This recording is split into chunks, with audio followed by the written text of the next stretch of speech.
Harry Kane is not cursed, and he's going to win some trophies with Bayern Munich. Welcome to the Always Bayern Chelsea show. This is episode number 22, and it's also a video episode, so head over to the YouTube channel Always Bayern Chelsea if that's not where you are already watching or listening to this. Here at Always Bayern Chelsea, we typically do a more radio podcast style of program, so feel free to listen to that, check it out if you want to, or check out some of our other YouTube videos.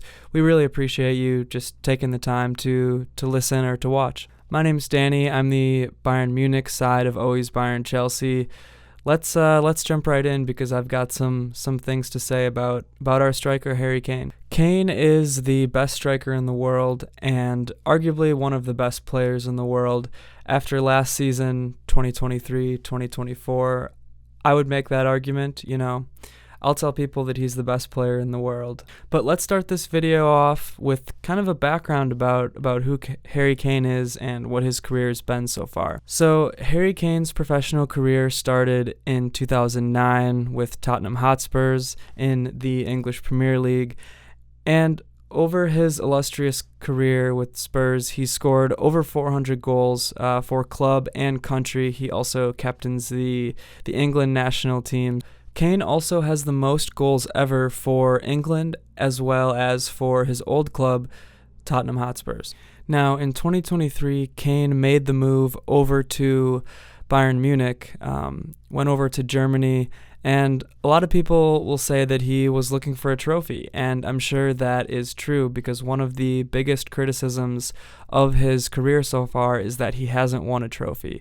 And obviously, soccer is a team sport, Even the Ballon d'Or, the most prestigious individual award in the sport, really requires you to have team success. So Kane joins Bayern Munich, the team that has won the Bundesliga since 2011-2012, and alas, his first season at the club, he goes trophyless. The team goes trophyless.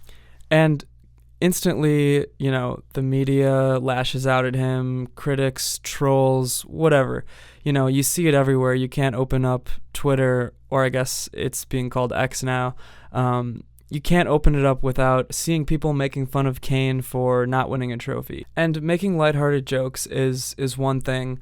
However, unfortunately, with the way that traditional football media works, as well as the social media age nowadays, it's kind of hard to decipher trolls and just media storylines from the actual truth of the matter, especially if you aren't watching Kane play every single week. And so that's actually one of the reasons why my buddy Jim and I, who's the Chelsea fan from Always Bayern Chelsea, like to hop on here and just talk about things, because the traditional media in football, as well as Twitter trolls, kind of ruin things, or at least haze up the view with some of these issues. So let's take a look now at Bayern Munich before Harry Kane joined, because the problems at Bayern Munich run much deeper than Harry Kane himself. So Kane comes into Bayern Munich for the 23-24 football season, and he kind of comes into an unstable situation from a leadership standpoint. The board at Bayern Munich is very unstable and going through change. The never-ending cycle of coaches at Bayern Munich is going through a change, and Thomas Tuchel comes in to coach the team.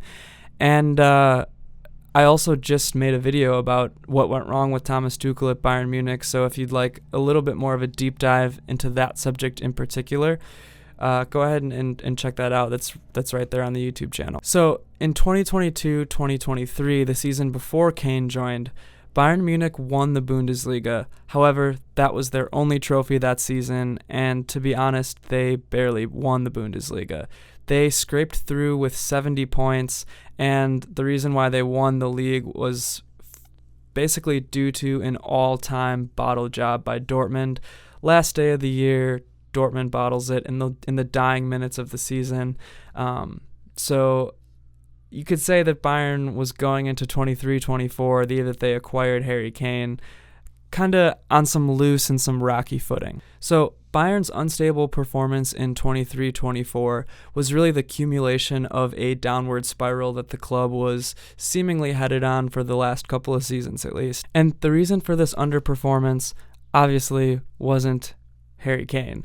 The reason for this underperformance was really a mixture of things. One of those things being just the tactical changes that Thomas Tuchel brought to the team. And also underperformances from key players in the season and injuries, I'm looking at a guy like Leroy Sané, who was injured for most of the season.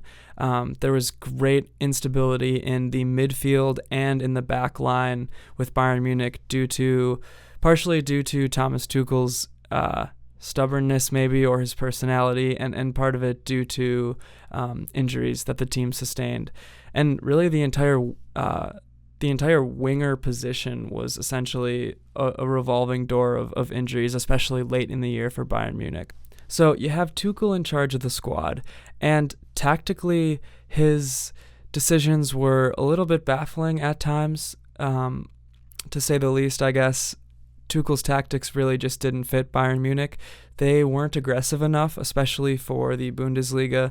Tuchel has the U-ball style of play, Tuchel ball, and that passive, less aggressive style of play where Bayern would maybe get a goal and then just kind of lock down and try to play defense. It really didn't work in the Bundesliga, to be frank.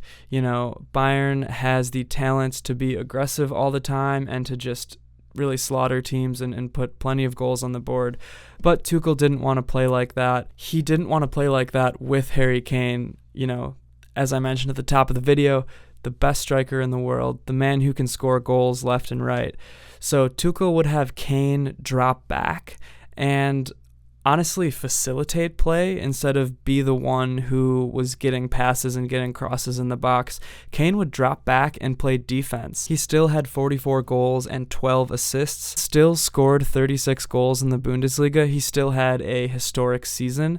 So that just shows, to me at least, how much of an all-around team player and really superstar that Kane is. That's tied for the fourth most amount of goals in all of Bundesliga history, and keep in mind it was Kane's first season, again coming into an unstable situation, playing this role that necessarily didn't suit him scoring goals. And to be quite honest, if it wasn't for Harry Kane, I think Bayern Munich would have finished maybe 6th in the Bundesliga, probably behind Dortmund or right around that spot. Kane almost single-handedly carried the team to any amount of success that they had in 23-24. And the other thing I wanted to mention too is that Kane really showed up in big moments during the season for Bayern Munich.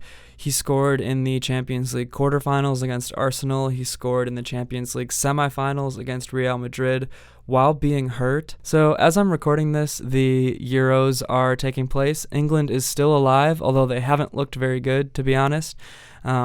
Harry Kane scored in the first knockout round, the round of 16, in extra time to push England over the edge and carry them into the quarterfinals. That's just another example of Kane showing up in a big moment. And regardless of what happens at the Euros, because that might be a discussion for another video, it doesn't seem like Southgate is necessarily the man for the job, but we'll see, Maybe Kane, the captain, will do something magical again. But ultimately, Kane will win a trophy with Bayern Munich. He had an incredible season last year, really carried the team at points, and I just think the media narrative and the trolls can kind of distort the view of what Harry Kane really is, and I would implore anybody out there to watch him, to watch Bayern Munich next season. I think it's going to be a fun season. There's going to be some change with the squad, that's for sure. But I'm looking forward to watching Kane, every week as I do, and cheering him and the boys on. So thank you for watching this video. Thank you for listening if that's what you're doing. It really means a lot to me and to Jim, the other half of Always Bayern Chelsea. So if you enjoy this video essay style of a video, you know, this format, leave us a comment, tell us that. You know, as always, if you want to subscribe or follow on the podcasting platforms and do all that good stuff. So thanks again for listening. You know, go Harry Kane, go Bayern, Mia San Mia.